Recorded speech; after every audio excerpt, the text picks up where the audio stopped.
From Saroj, I want to refer to the earlier song derived from the poem from Gitanjali.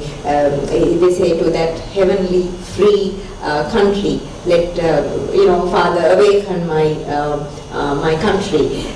So, in your opinion, what is that heavenly country of free thought like? Again.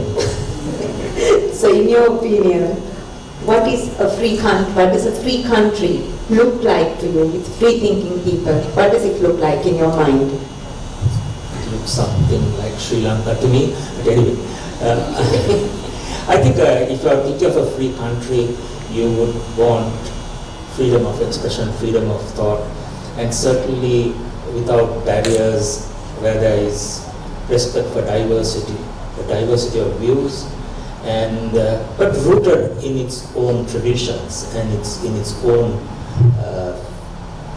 Not that you have to be protective, but there's so much in our roots which we don't seem to look at. So I think that could be. Prof. Santakomi, there is often they refer to this as rooted cosmopolitanism of Tagore. Would you like to say something? Yes, cosmopolitanism, because as I said earlier, so he favored kind of dialogue among cultures.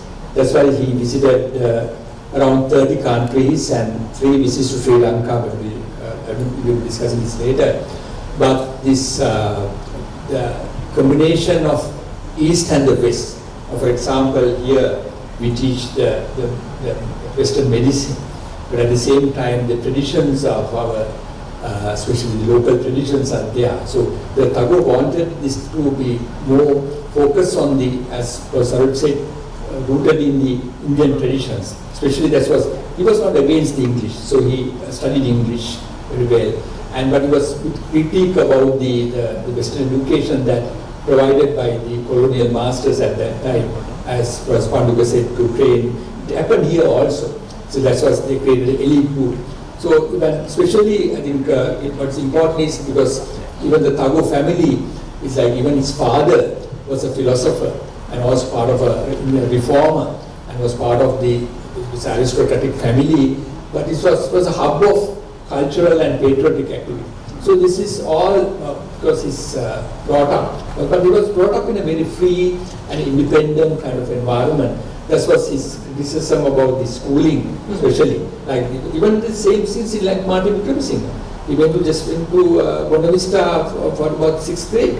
He didn't go to, I don't know whether the Richmond and Mahinda all those are there. I'm sure. But Yes. But finally we especially Luther King is a sage of Mughal. Yes. Right? So even he criticized the school education that he received at that time. Speaking of the rooted cosmopolitanism,